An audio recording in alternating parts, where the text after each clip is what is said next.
Hello everyone, नमस्कार सभी का स्वागत है सभी का स्टडी पिक्चर्स पर। आज के इस वीडियो लेक्चर में हम बात करेंगे the political crisis in South Korea and what are the possible factors behind this. सारी बैक हिस्ट्री पे हम जाएंगे, कब शुरू हुआ और क्या किस प्रकार का लोगों में यहाँ पे एक असंतोष की भावना जागी और उन्होंने क्या करा। यहाँ विद इन 2 वीक्स यहाँ के 2 प्रेसिडेंट्स को इम्पीच कर दिया। ठीक है, पूरी जानकारी लेंगे इस वीडियो लेक्चर में हम, और हमारे लिए क्यों इंपॉर्टेंट रहने वाला है तो हम ये हमारा जो एग्जाम्स की जर्नी में इंटरनेशनल रिलेशंस और करंट अफेयर्स में हमें ये काम आएगा, राइट। और दूसरी बात हम इसमें ये करेंगे कि what is the relevance for international relations and political science इस वीडियो लेक्चर का हमारे एग्जाम्स पॉइंट ऑफ व्यू से, राइट।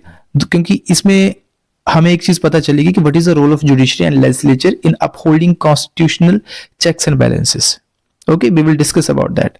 इसके साथ साथ इकोनॉमिक एंड स्ट्रेटेजिक डायमेंशंस पे हम बात करेंगे कि किस तरीके से ये पॉलिटिकल क्राइसिस ने धीरे धीरे वहां पे इकोनॉमिक स्लो डाउन कर दिया है, राइट। वहां की करेंसी में क्या इंस्टेबिलिटी आई है, जो वॉन है साउथ कोरिया का जो करेंसी है उसकी वैल्यू किस तरीके से फॉल हुई है, गिरी है एज कंपेयर टू द बाकी इंटरनेशनल करेंसीज, राइट। वहां का साउथ कोरिया का जियोपॉलिटिकल सिग्निफिकेंस, वो सब चीजों के बारे में हम चर्चा करेंगे and its relation with its neighbouring nation and with US and with other countries as well, right.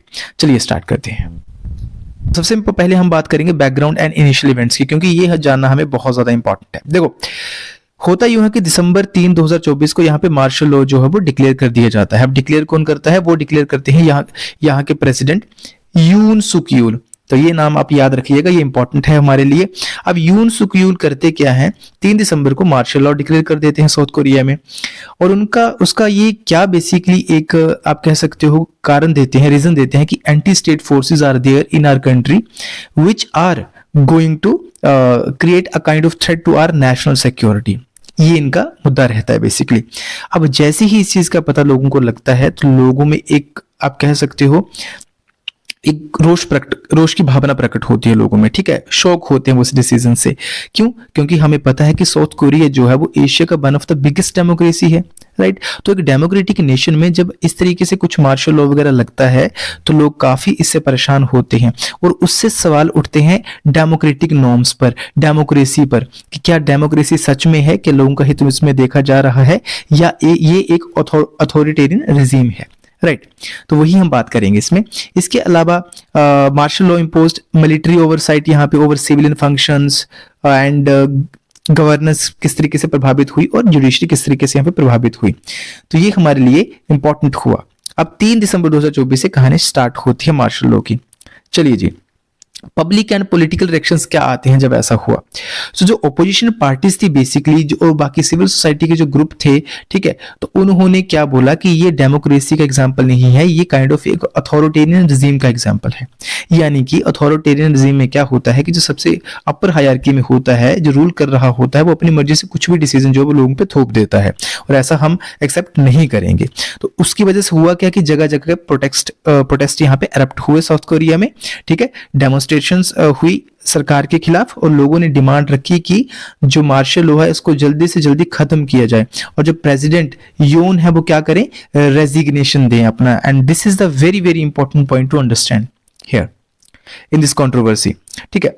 अब होता क्या है कि अब बात यहाँ की जो प्रेसिडेंट है यून, जब उनको बोला रेजिग्नेशन के लिए यून सुक यूल को, तो उनको बाद में पार्लियामेंट का क्या रिस्पॉन्स आया उसके बारे में हम बात करते हैं।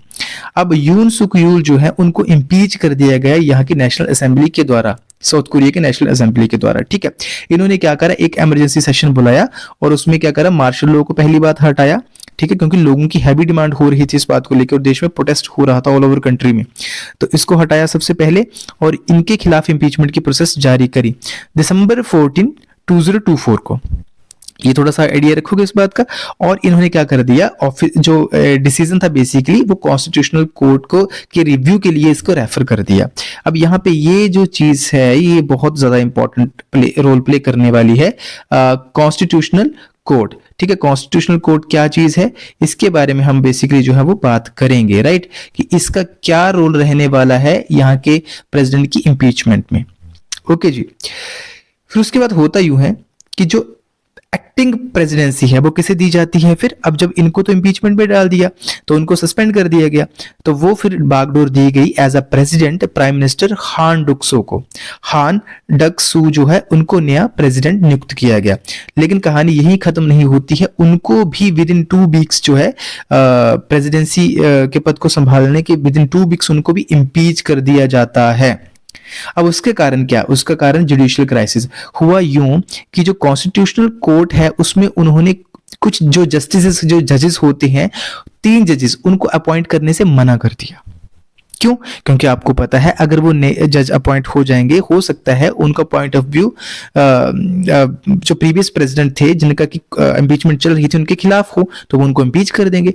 तो उसको बेसिकली रोकने के लिए इन्होंने क्या करा था, इन्होंने मना कर दिया उन 3 जजेस को अपॉइंट करने के लिए कॉन्स्टिट्यूशनल कोर्ट में।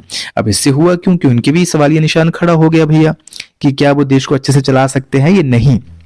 तो अपोजिशन पार्टीज ने इसके ऊपर उनका अक्यूज किया कि he is obstructing justice and undermining democratic institutions, यानी कि इनकी पॉलिसी जो है वो जस्टिस को रोक रही है और जो डेमोक्रेटिक इंस्टीट्यूशंस है उसके खिलाफ है, उसको अंडरमाइन कर रही है बेसिकली। तो जी हाँ, देखते ही देखते दिसंबर 27 2024 को उनकी भी इम्पीचमेंट जो है वो हो जाती है और हान डक्सू को भी इम्पीच जो है वो कर दिया जाता है और पॉलिटिकल क्राइसिस और ज्यादा बढ़ जाता है।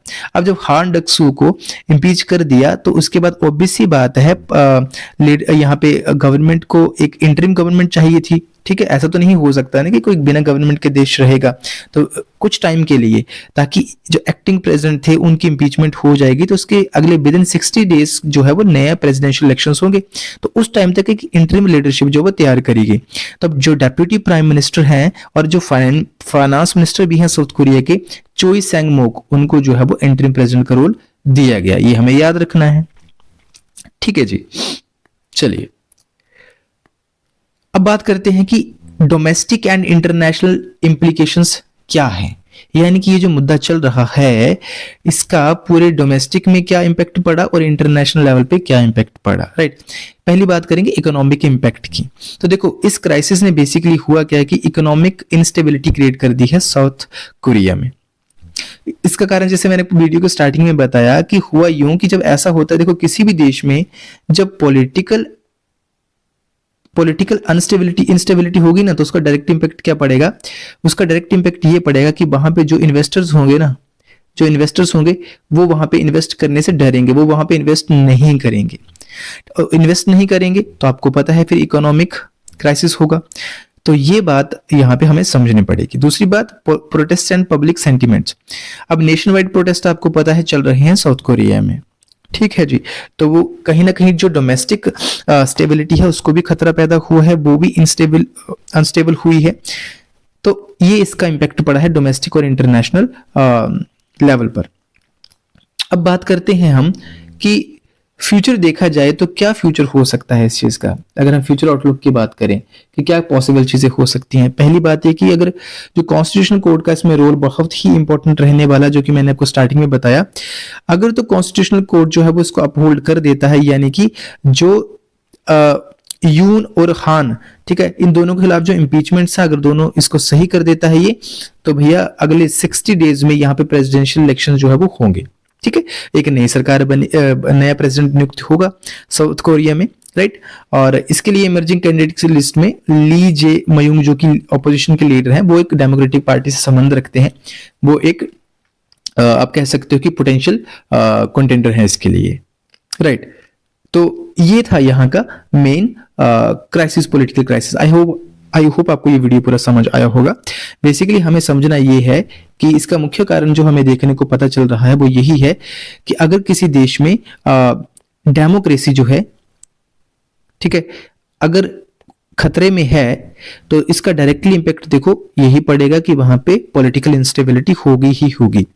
क्योंकि जो डेमोक्रेटिक नेशंस होते हैं, अब डेमोक्रेसी का मतलब आपको पता है लोगों के लिए होती है, लोगों के द्वारा होती है, लोगों से होती है। तो जब सारी चीजें लोगों पे डिपेंडेंट है यहाँ पे, तो कोई भी बंदा अपनी मर्जी से डिसीजन यहाँ पे नहीं ले सकता, और ऐसा कोई डिसीजन जो लोगों के हित में ना हो।